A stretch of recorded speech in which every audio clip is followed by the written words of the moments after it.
Good afternoon, everybody, and welcome to this edition of Teen Book Tuesday. My name is Lorie, and I'm the teen librarian at Manlius Library, and I'm coming to you from my living room to celebrate Pride Month.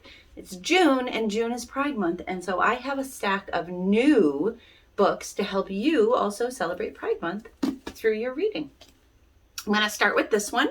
It's called May the Best Man Win. And I hope you can see the covers because it's very shiny. And the author of that is Zur Eller.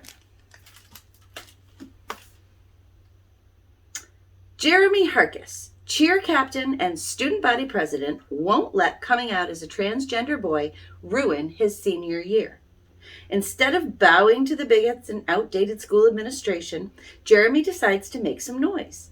And how better than by challenging his all-star ex-boyfriend Lucas for the title of Homecoming King. Lucas Rivers, football star and head of the Homecoming Committee, is just trying to find order in his life after his older brother's funeral and the loss of his longtime girlfriend, who turned out to be a boy. But when Jeremy threatens to break his heart and steal his crown, Lucas kickstarts a plot to sabotage Jeremy's campaign. When both boys take their rivalry too far, they jeopardize the entire dance. To save homecoming, they'll have to face the hurt they're both hiding and the lingering butterflies they can't deny. And that is May the Best Man Win by Zur Eller. And that's realistic fiction and romance and a lot of fun. Actually, that one's a lot of fun. And the tagline is, to get the crown, they'll have to break some hearts. But whose hearts will they break? The next one is a new graphic novel, and it's called The Hazards of Love, Book 1, Bright World. And this is just a stunning, gorgeous graphic novel. There's the cover.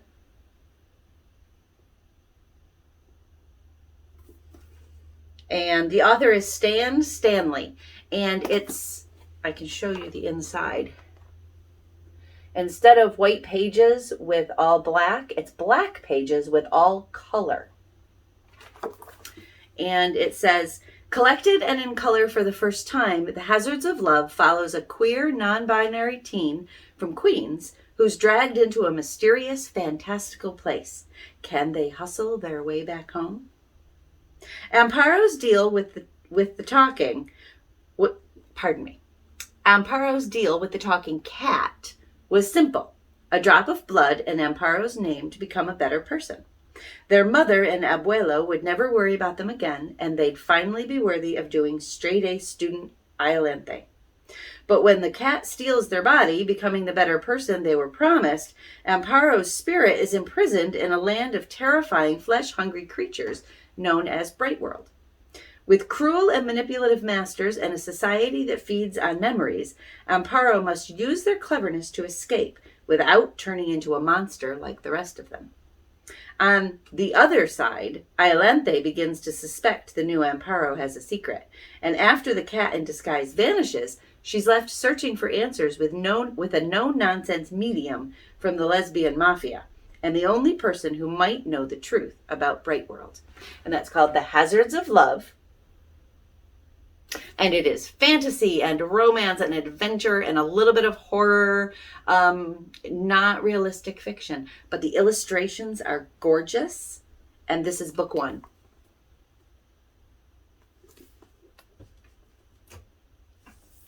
Next up, Can't Take That Away by Stephen Salvatore. That's the cover.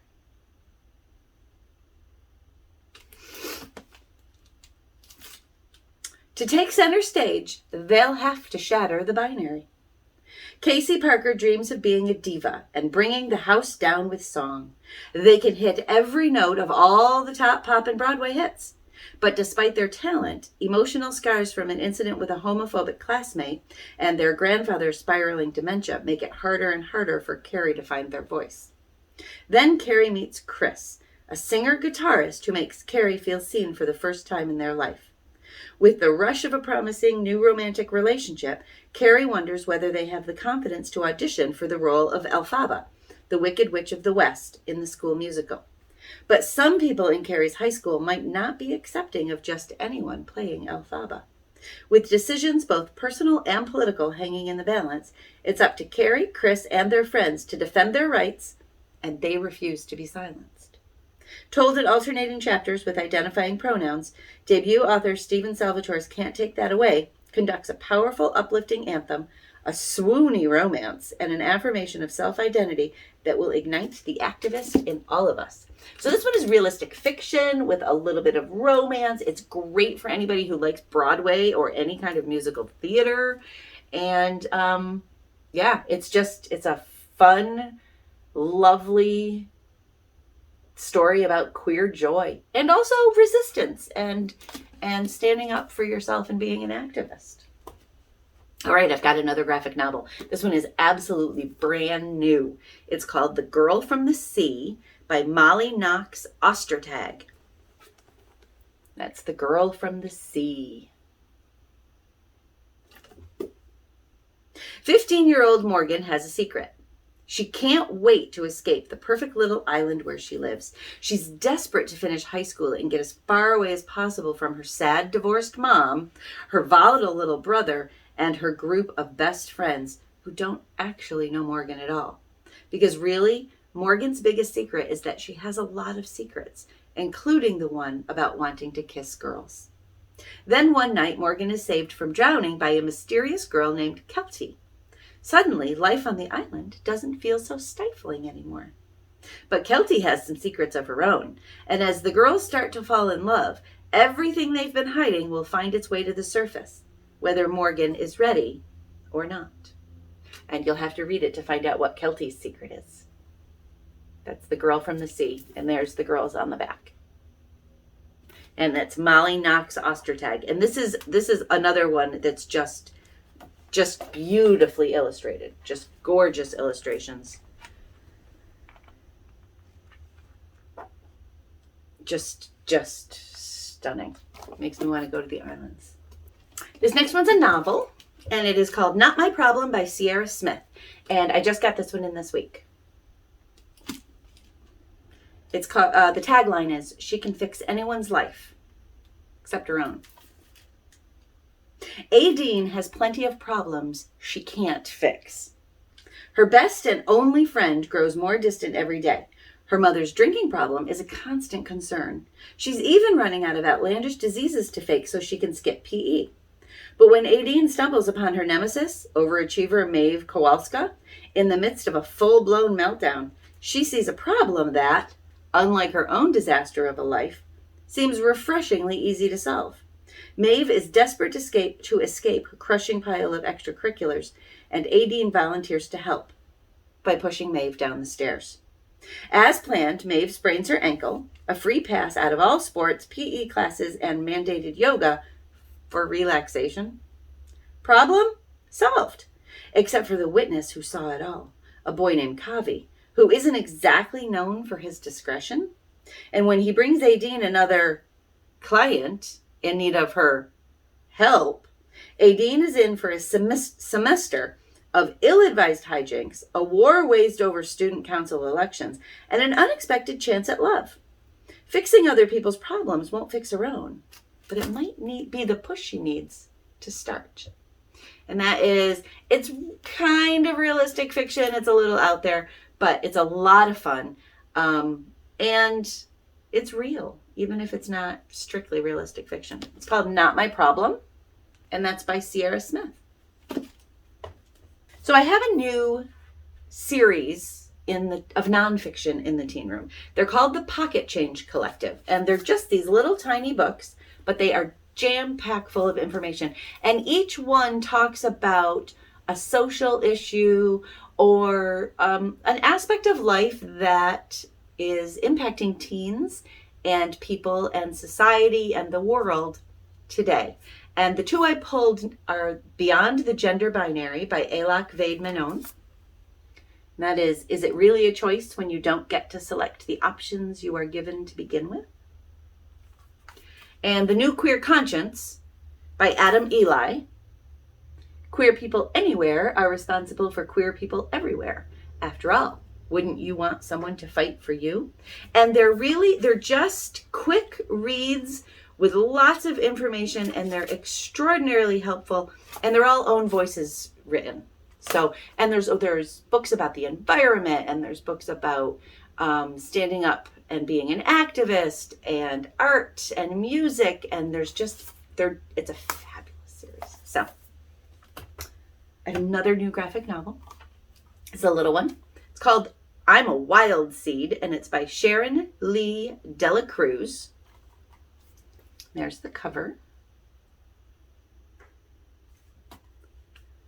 From her childhood crush on Xena the Warrior Princess to her first foray into a lesbian bar, from the harm of racist patriarchal system to the solace found in an Orisha dance class, Sharon Dela Cruz gives us a thought-provoking reflection on the ways in which oppression caused her late bloom into queerness.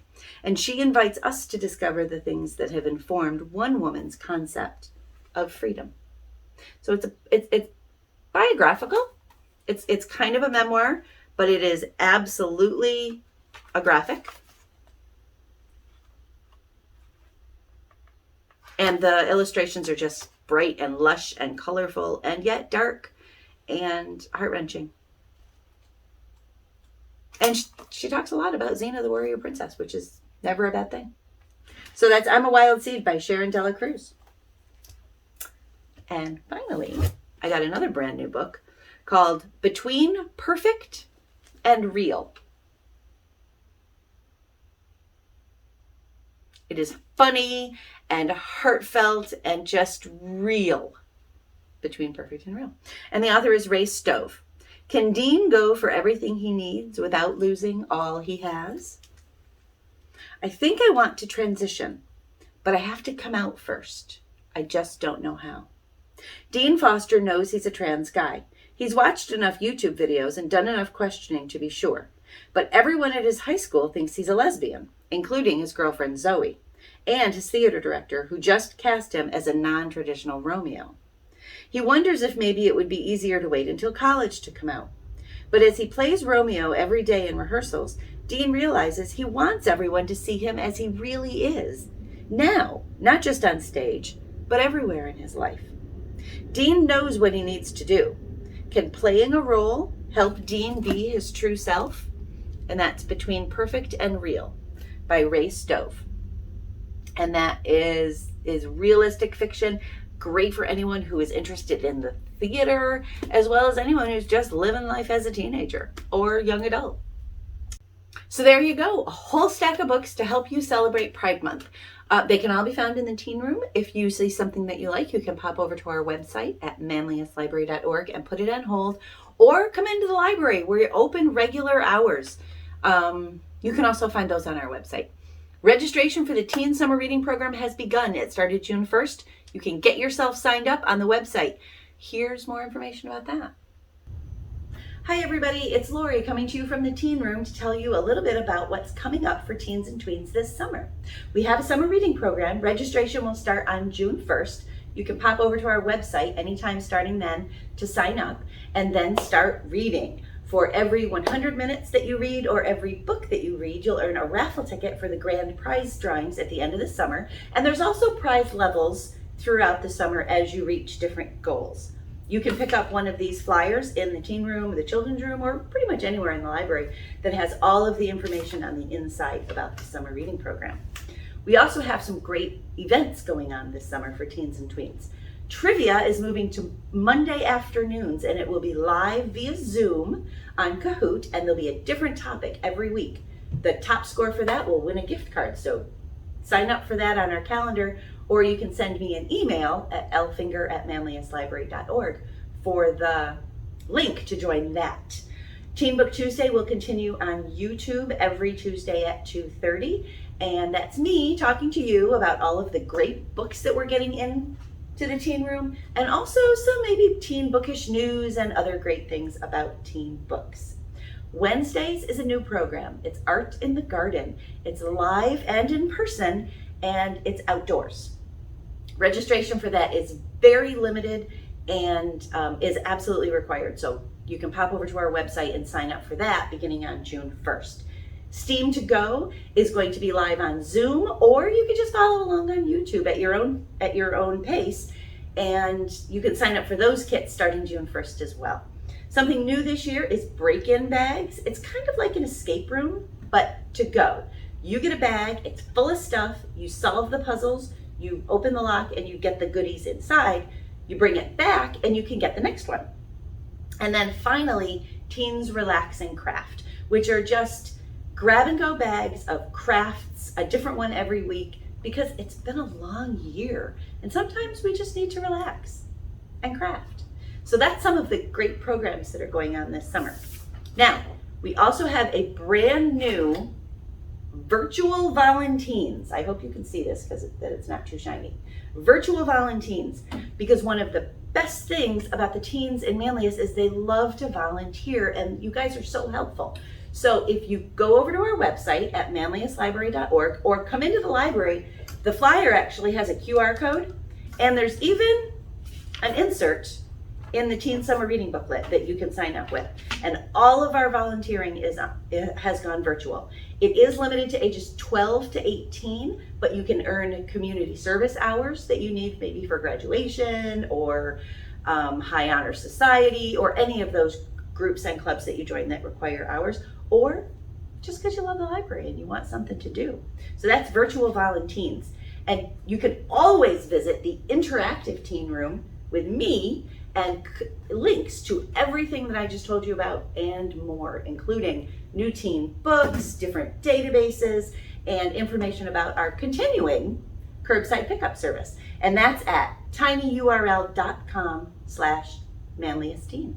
So there's some information about what's going on this summer. If you have any questions about it, you can always email me at lfinger@manliuslibrary.org or pop in, visit, say hi. We'd love to see you. We've missed you. We're looking forward to a great summer. Happy reading.